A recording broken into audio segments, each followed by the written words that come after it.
What's going on, everyone? Welcome back to the Elevated Audio Podcast. I am your host, Khris Audio, and I have a special guest with me today, a West Palm Beach recording artist, One Shot Spitune. One Shot. What's good? What it sound like? You already gave me the intro. One Shot Spitune. Thanks for having me, Chris.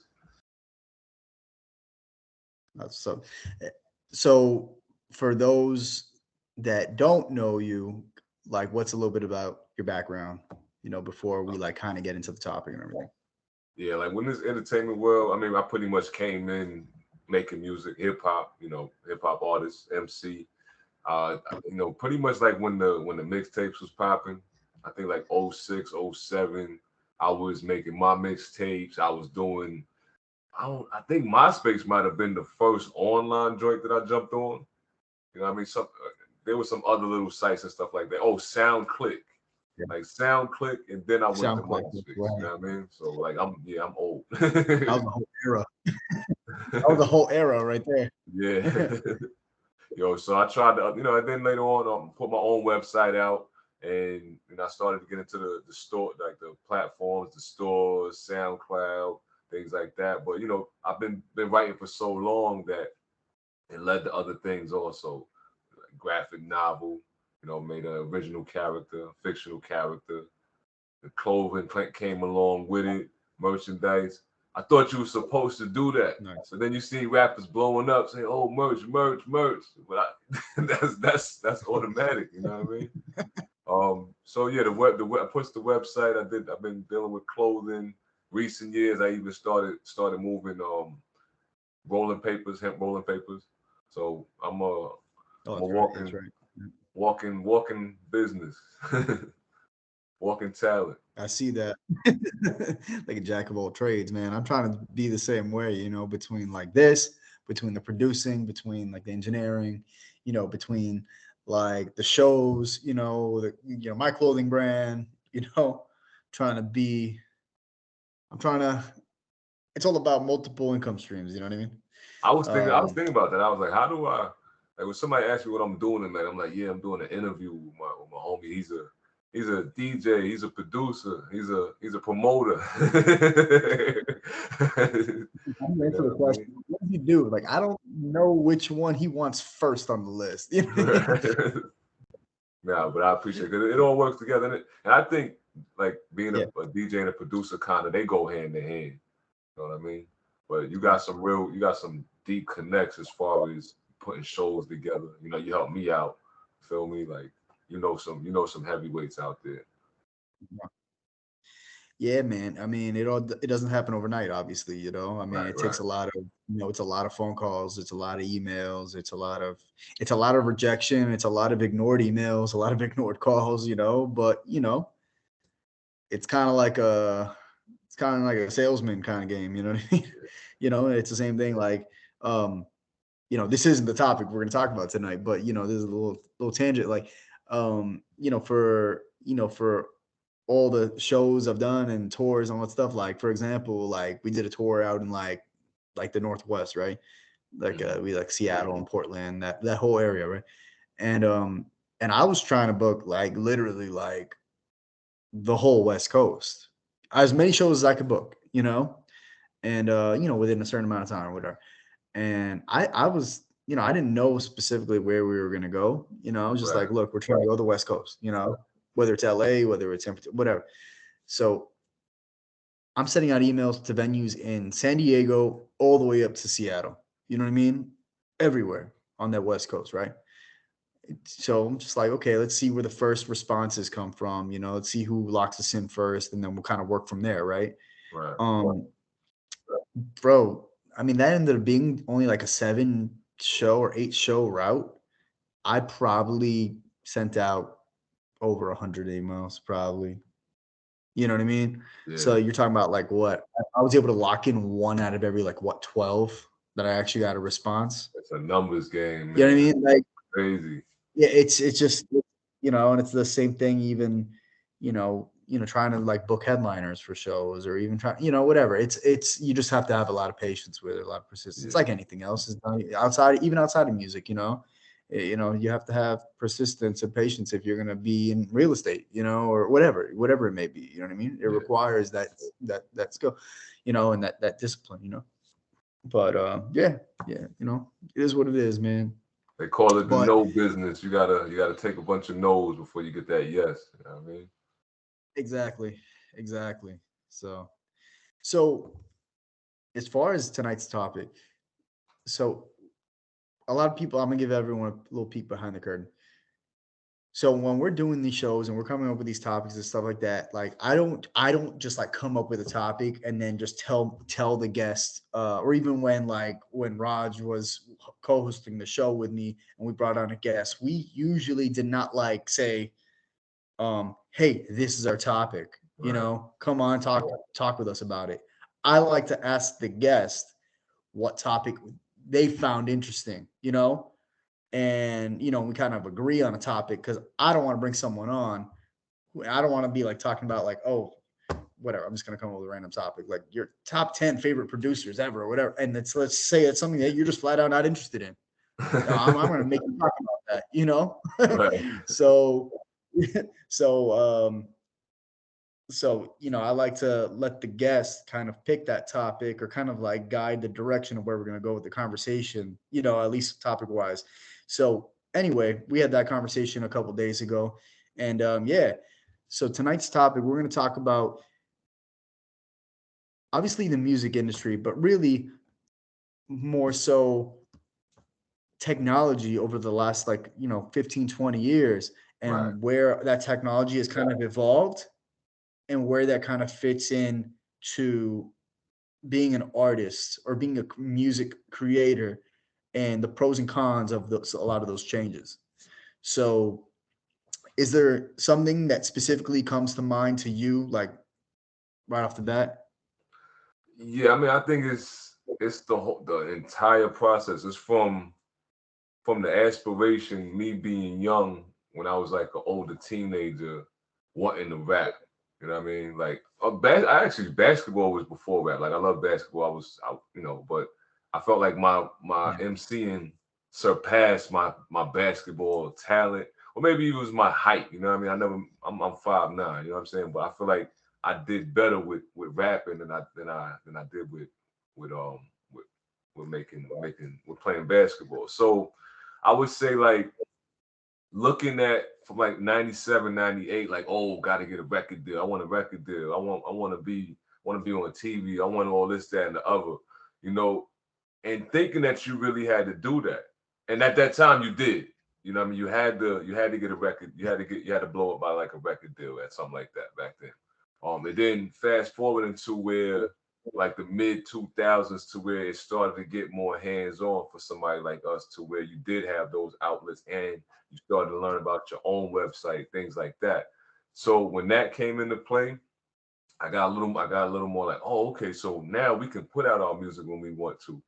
You know, of course, you still didn't have that traffic like you would have with some big engine. So that made a little more level. That leveled the playing field a little bit more. Um, now, now to incorporate the other things around that same time, I would say a few years later, like the mid 2000s, that's when the comic book character started to come to my mind, Silent Silo, right? And I tell this to some of my Yeah. friends. A lot of people don't know this. I was like, bro, my mind, I was like, I gotta blow up and rap and get rich so I can meet Stan Lee, so I can meet Seth MacFarlane, Todd McFarlane. You know what I mean? I have to. That's the only way that I'm ever gonna get the money to do it and meet the right people. You know Right. what I'm saying? Talk to the right person. And that was really in my head. You know what I'm saying? A few years later, I Yeah. found out you can you can do it yourself. You can publish your own graphic novel. You can publish your own comic book.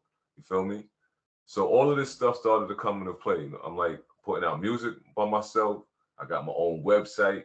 Yeah. I got I got a graphic novel in the stores. You know what I'm saying? So it just opened my eyes up more to like, yo, like what can't you do?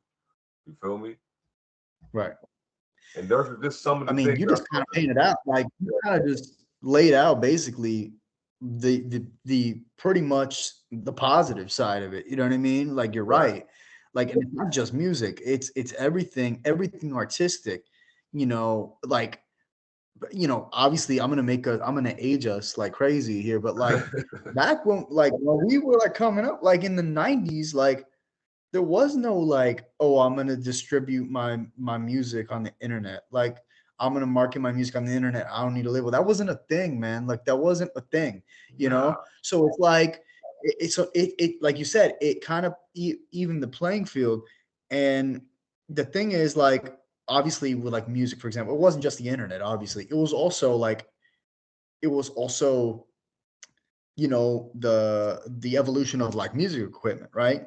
The Uh-huh. fact that Yep. like, oh, you could just buy like an M box and record in your room, for like a few $100. You know what I mean? And you're using Pro Tools, just like what they're using in like big studios, right? Or if you're Right. using whatever, like it didn't really matter what, like, over time we learned it doesn't really matter what software you're really using. They're all doing the same thing, but you're going to distribute it online. You can still find fans. You know what I mean? Right. And I mean, that it's a wonderful thing, right? I mean, that's a great aspect of it, but that also makes it so that people who really, let me put it like this, people prior to that, people who weren't serious about music weren't going to go to like a high-end recording studio and invest what you need to invest, right? Right. Yeah. That's the fact of it. Secondly, if you weren't good at all, a record label wouldn't even talk to you. So what happens with all this is you don't really need a record label, especially nowadays. Yeah. And the problem is because of the ease to get art done, it also opens the door for people who maybe, you know, sounds bad, but like lesser talented people who they kind of like muddy up the whole thing for talented people. You know what I I mean, mean? when the whole label thing was in order, and the artist development and an actual Yeah. engineer, like they wasn't Yeah. gonna let you release something where somebody couldn't understand what you were saying. No. They wouldn't let you No. release something if it didn't have no feeling in it. So yeah, like you said, a less talented person. Now this is the era where the person who might have been picked on, the person who might not have talent, the person who's not popular, Yeah. like this is their era right now. Like they being champion right now. You know what I mean? So whoever popping, they speaking for them. The gated community And I kids. don't You know know what I how. mean?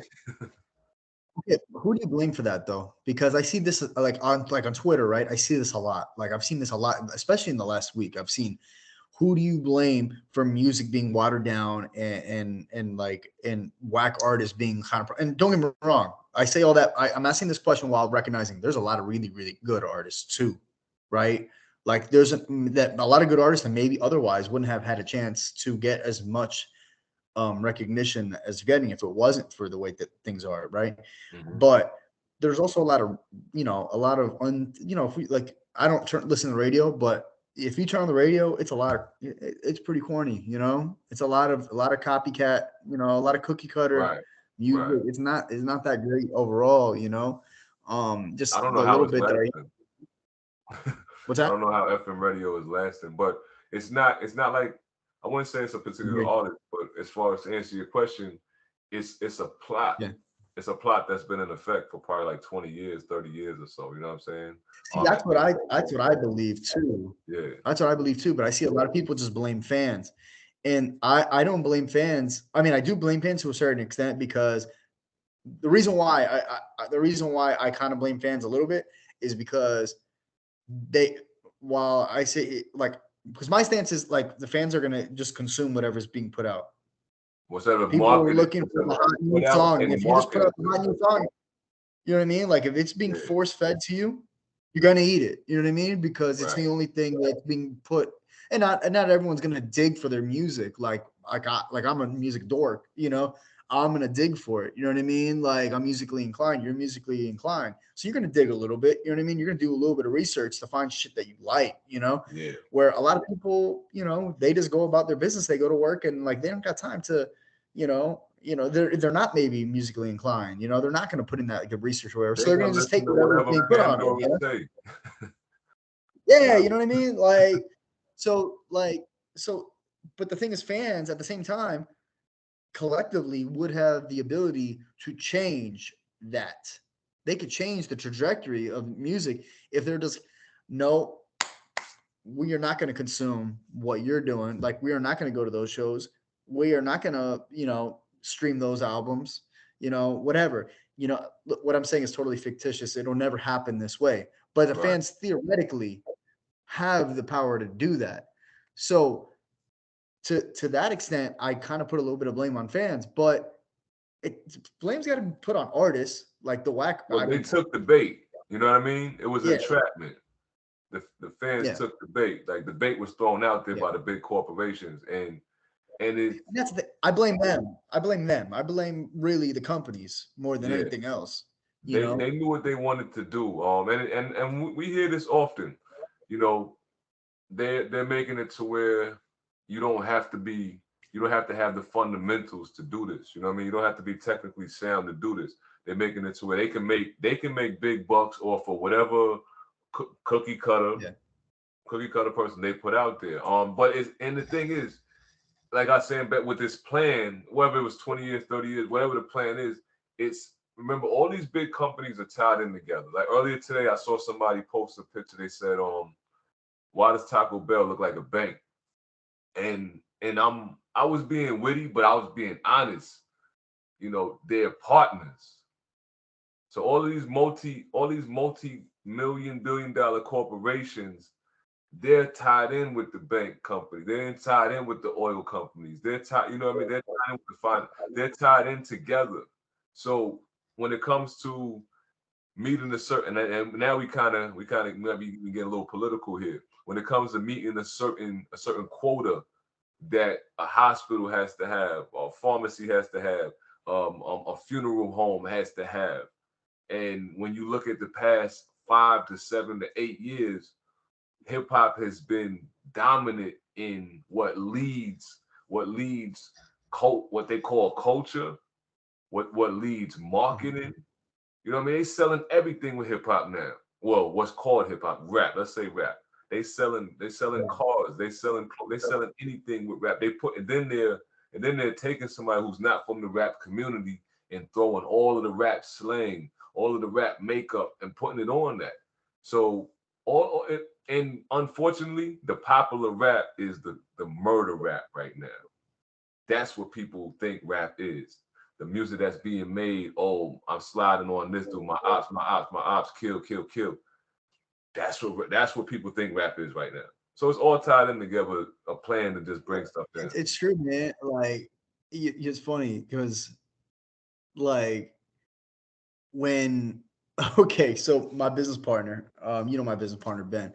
So like whenever we're like booking shows and we're trying to like get in with a venue we've never worked with before, Uh-huh. we always are kind of like very careful with our wording of like just saying, "Oh, this is a hip hop event." Yeah. Like, because like we don't know who's receiving the email on the other end. Let's just call a spade a spade. If it's an older white dude receiving that email, there's a chance. I'm not saying every single older white dude feels this way about it, but there's a chance that that older white dude's gonna be like, I have no interest in bringing hip hop into my venue because hip hop is all about this, this, this, Yep. and and if it's almost like not even the guy's fault if he doesn't know better. It's kind of like an ignorance, you know what I mean? Yeah. Like he doesn't know that there's other styles of hip hop out there, or that there is like you know boom bap, or there is like positive music. Subgenre. If that's all they know, they're gonna be like, I don't know about. So we're always just like, oh, it's conscious music, it's spoken word, it's but we kind You of have to gotta like dance explain. I around hate the it. fact you gotta explain the hip hop now. Yeah, that's what we have to do. It's like tell them, and then it's funny because I'll always send a link, and I'll always send a link to like our first, me and Ben's first collaborative EP, Soul Addicted, and that one is particularly soulful and chill, right? So Right. like when they hear it, they're like, "Oh, this is not gun rap at all." Like this is not violent at all. oh, like this is very chill. Like, oh, yeah. We'll definitely book you guys, you know. So You it's got kind of yeah, funny how that goes, you know. you probably gotta like throw some names at them, like. But then it's even hard now because to name the conscious Yeah. rappers, a popular conscious rapper from our era ain't popular right now. You know what I'm saying? Yeah, I know that's true too. Well, you know what I should do? Where I slipped is that like if I use like an Anita Baker like sample, I should be like, oh yeah, this is a song we did with Anita Baker. Then they'd be like, oh, okay, it's like R&B. Okay, cool. Yeah, some soul. You might be able to squeeze that one in there. You know what I mean? Yeah. But it's funny because every time we do the shows, they're like, oh, you know what? We would love to do more shows like this. You know, like I like this type of this type of rap. You know, like that's how And you like it's phrase it. funny you You know? said it because at the end of each of them shows, or at least when I get off at some point, an older white Yeah, dude, hey, I love what you did up there. Like, yeah, and then I've even been at spots where they they yeah. took a shot at the person before me. They be like, oh, you sound way Mhm. better than that. You know what I'm Yeah, saying? yeah, So yeah, that's true, man. yeah. No, it's like that, man. Like, bro, every show I've done for like the last, like every time it's like the first time I've done a show at that venue or in that town. I'm saying like pretty much every time there's that one person, one or two people who come up to me. They're like, "Yo, I didn't know that they were still doing hip hop shows like Like this." this. I was just like, I'm telling you, man, there's still a market for like what we do. I know it's underground. I know that it's niche. I know blah blah blah. That's cool. I'm cool being niche. I'm cool with that. You Right. know, I just know that there's an audience for it. You know what I mean? I know that people still like mess with it. But man, you said something earlier that was so like, oh, because you said that they don't have like the fundamentals. A lot of these artists now, because it's kind of like made, the way things have changed, it's kind of opened the door for maybe, artists who really, maybe don't have any business, making music, Yeah. you know. It's kind of opened the door for them. And there was a quote, and I've talked about this on the show, I think with Raj before, um, where there was a tweet. I think it was from. Well, I know who it was from. It was from Fonte from Little Brother. He's like, when I'm paraphrasing because I don't remember the exact names that he mentioned, but he's like, when I was growing up, I was listening to like Rakim and like Big Daddy Kane, and I'm like, I'll never be this good. And like, and like nowadays, the kids coming up are like hearing the younger artists now, and they're like, oh, I can do that. And honestly, they're right. And also, well, the artists that's like the young artists that's popping right now, they're like, oh, I'm better than whoever the OG is. You know what I'm saying? Like you were saying, like we would hear them like Well, Fonte. that's just the disrespect is just crazy, man. The Yeah, disrespect is just crazy when it comes to that. Like, I see a lot of these like younger hip hop fans. They're just like Drake is the goat, just like I don't know what to do with that. You know what I mean? Like, I don't know what to do with that because I there's can't. You can't have a conversation. That's not a conversation you can even have with the some. If that's what they're that's if that's the starting point on the conversation. Like, okay, you and I can disagree on whatever. I'm just saying I'm making up a debate, right? But let's just say I say Big is the best ever, and you're like, oh, Pac is the best ever, right? We're Mhm. talking about two that are like both up here, right? Yeah, Somewhere in like that top echelon, right? right. But like if so we can have a debate, right? Because those points are like kind of close to one another. When you're talking about like people like that are just like, oh, I love whatever, Uzi Vert, whatever, one of these artists, right? And I'm like, well, I kind of like this. Like, you're talking about a pretty big goal. Like, you're not going to compromise on that Opposite conversation. end of the spectrum. Like, you're not going to find a meeting. You're not going to find a meeting point. You know what I mean? Yeah, You just yeah. have to like kind of Those chalk it up to like, hey, you're in a different era and you like different style, and That's that's what what they it is. call stands. Like, there's nothing that those artists can do wrong. Them artists, like, you can't. There's no convincing. There's no middle ground. You know what I'm saying? You really can't say nothing to them type of fans. This is kind of like not the same topic that we started with, but it kind of ties in because it has to do with like social media and it has to do with like stands, right? Right. Who, excuse me. Whose stands are the worst in your opinion, from It's what you see on social media? there was only like there used to be like two artists that had stands a few years ago, right? Now you got about eight of Yeah. them. You got Yeah. you got Who's the most obnoxious though? at one point it was the Nicki ones at one point, but now it's gotten worse. The Oh Eminem god. ones are Yeah, on my that's note. kind of chilled out a little bit. Yeah, I don't like the Eminem ones. I don't like the Kendrick Lamar ones. I don't like um I, I'm not even gonna try to get into it with somebody who's a Young Little fan. You know what I mean? If you a Young Little fan, Yeah, no. I'm not If that, even yeah. like because those people because that's This one, demonic rap. That's demonic rap. If you're honestly like I'm gonna call like if you really love music that constantly for 16 or niggas can't even count bars. I'm probably pretty sure it's like 28 bars and they think it's 16. And it's all clip, AK, 45, Draco, kid died, mama died. If the whole verse is that's demonic, bro. You know what I'm saying? and after every bar they go, yeah. Yeah. After Hey. every single bar. Like It's so like, pretty okay, much that yeah. whole First of genre is all, full of first of all, stands. first of all, your messaging is trash. You can't rap. The whole everything about their whole setup is just trash. Like, what are we doing? Like, and on top of that, like it's like crazy following that swears you're the GOAT. You're like, I don't get it, you know? And it's people that and the biggest fans of these people, they not touching no guns, they're not touching no weapons. You know what I mean? They're not Yeah. touching no narcotics. They go into a really nice family. They go home to a really nice family. You know what I'm saying? Like Oh, yeah, they're yeah. It's all persona, you know. It's all persona, you know, yeah, that they put it's on. silly. But I mean, unfortunately, that end of the internet is used for the wrong purposes. But like we said, we have it here to where it Yeah, can be used for so much more. Like fortunately, the past year I've been doing more 3D animations. You know what I yeah, mean? So and as weird as it is, as I get into that, it's like the whole industry is going 3D animation. You know what I'm saying? So again, yeah. having Real. having so much at your fingertips to where you have teenagers that are becoming multimillionaires. You know what I mean? Dudes coming out of prison, jumping online, becoming multimillionaires. So yeah, Yeah.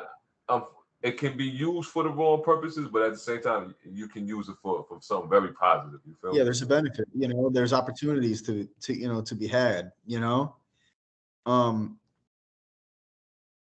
yeah, I mean, I agree with you. I think that like, for example, like even you know, technologically allowed, yeah, I mean, shit, this show that we're doing right now, I started this with with with Raj, you know, like a couple years ago Hmm. during COVID, you know, because I was like, okay, well, I'm not doing shows.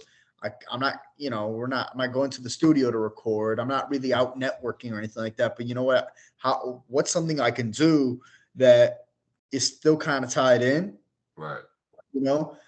And I've always wanted to like start a podcast or have a show or whatever, you know. I was like, you know what better time to do it than now, you know? And you know, I live in Miami. He lives in Orlando. So it's just like, cool, let's just jump online and start recording episodes, you know? Yeah. And here we are, you know. And you know, like hypothetically, if you know, if COVID happened in, you know, 2001 or 1999 or whatever, this shit is not happening like this, you know. The cool thing So is it's a though, beautiful thing. the cool thing is Go ahead. that the streaming thing is more accessible because remember you used to have to pay for it. Like if you Yeah, wanted to like do some type of streaming, you used to have to like pay for some type of yeah, account or something like that.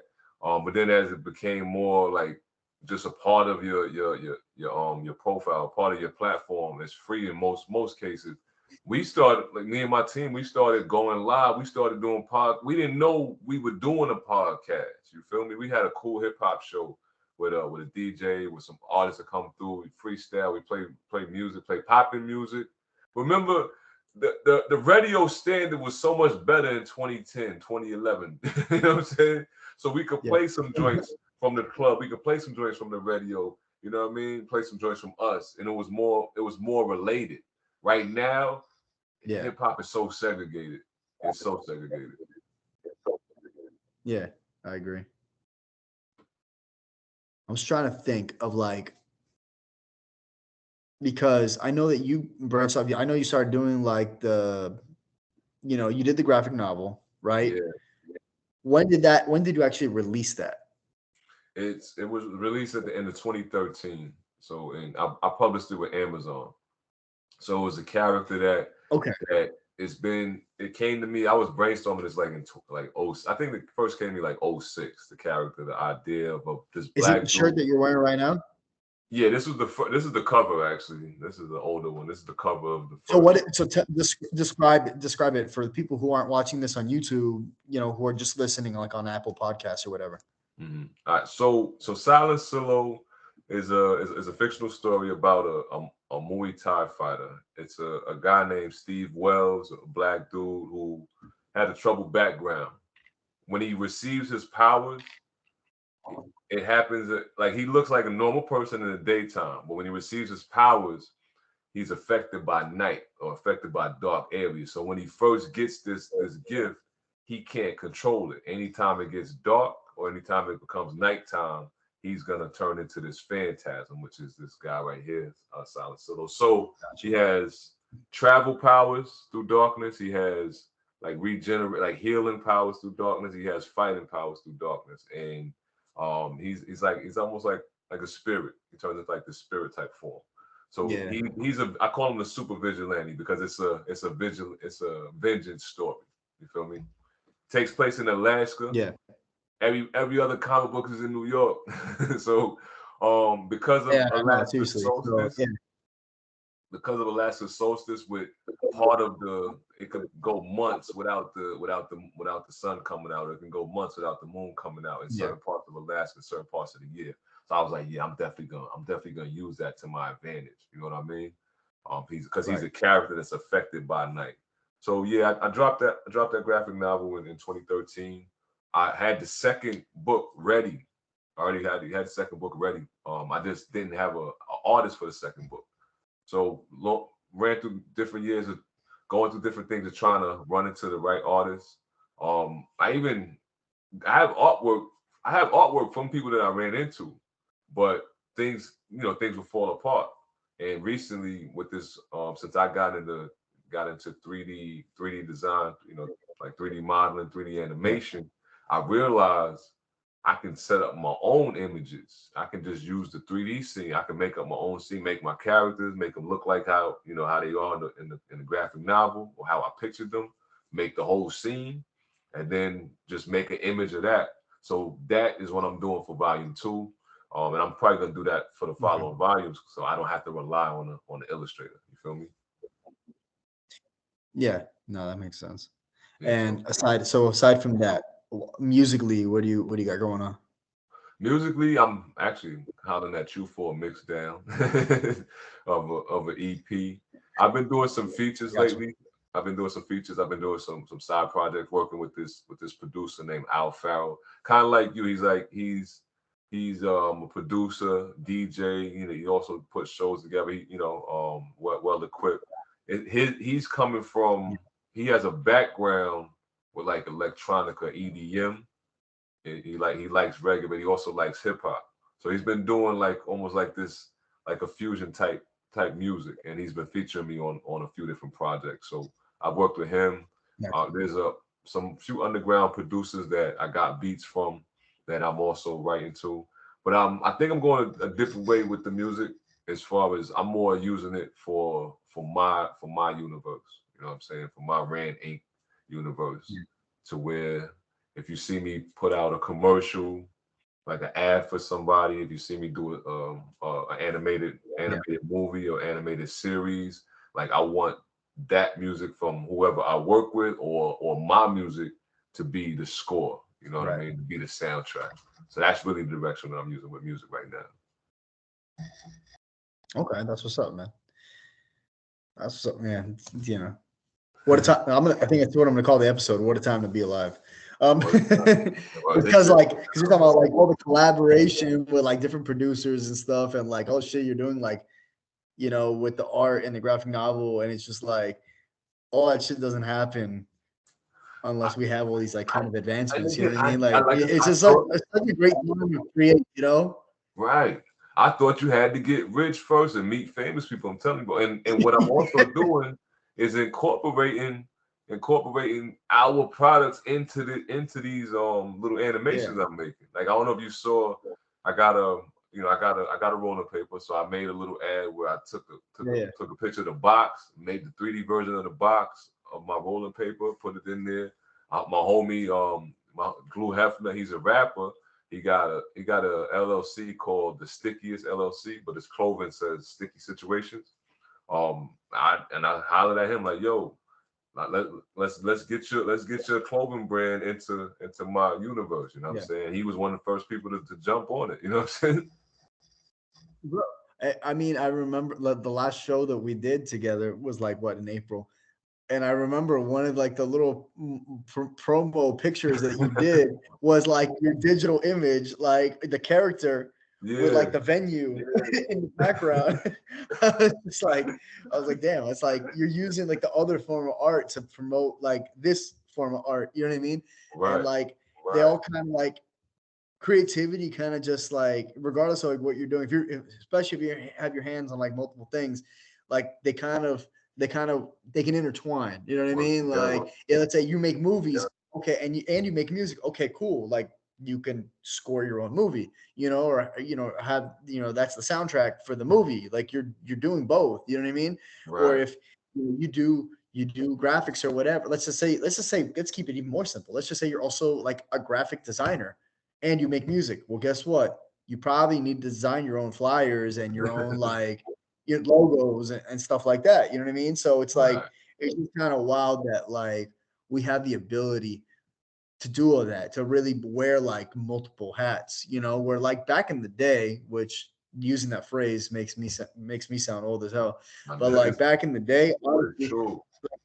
for example, you would have had like your producer, your engineer, your artist. You had your design team. You had Yeah, your marketing team, and it's just like yes, I know that big labels have all that shit still. Obviously, they have the right, budgets for it, but you don't necessarily need to have an entire team of people doing that. It can be one, two, three people handling literally every single responsibility that a label would do for you. You know what I mean? And that's just kind of a testament to where we're at, like in this era, technologically and with the internet and everything. So it's kind of and that crazy, but promo I made, that was the ticket that you gave me. I used the ticket that for the that's right. show, Yeah, yeah, and I yeah. used and I used Yeah, the flyer for like he was like holding up a card, that's right. Oh, that's right. Okay. Okay. Yeah, yeah, yeah. That's wild, man. But so I think that's gonna do it for us tonight. Where can people find you? They want to So connect and reach out to you. they can as far as the graph like the animation, they can go to randinkstudios.com. Rand RAN Ink INK, the studios, that's plural.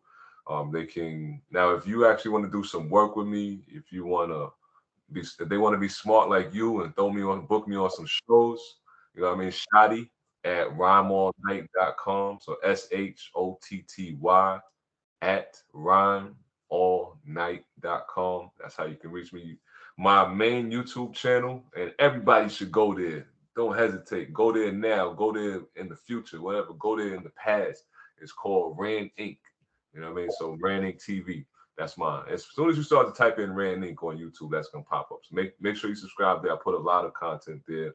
I have some Patreons, but those are like my main, man. Definitely shoot me some information on the email and follow my YouTube page. I guess I should throw Instagram out there too, huh? Yeah, yeah, yeah. Whatever you want. Whatever you want. Rhyme all night. That's my main Instagram page. Rhyme all night. What it sound like. And of course, my name's Chris Audio, so I'm at on Instagram, Twitter, even on Facebook, whatever. Chris Audio. That's with a K. So on Instagram, it's at KHRIS Audio. Soundbreaking Music, soundbreakingmusicllc.com.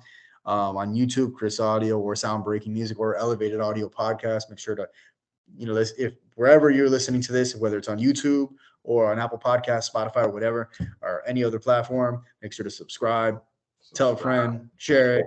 If it's YouTube, please comment. You can email me, soundbreakingmusic@gmail.com. If there's a specific topic that you want to talk about, if there's someone specific you want me to talk to on there, you want me to interview someone specific, let's do it. My email is open to you. So anyway, yeah, man, I guess it's time to run, but yeah, until next time. Yeah, thanks, man. And One we shot. mentioned some cool cats. Shout out to Raj and Ben too, man. I ain't forget them. You know what I'm saying? Definitely.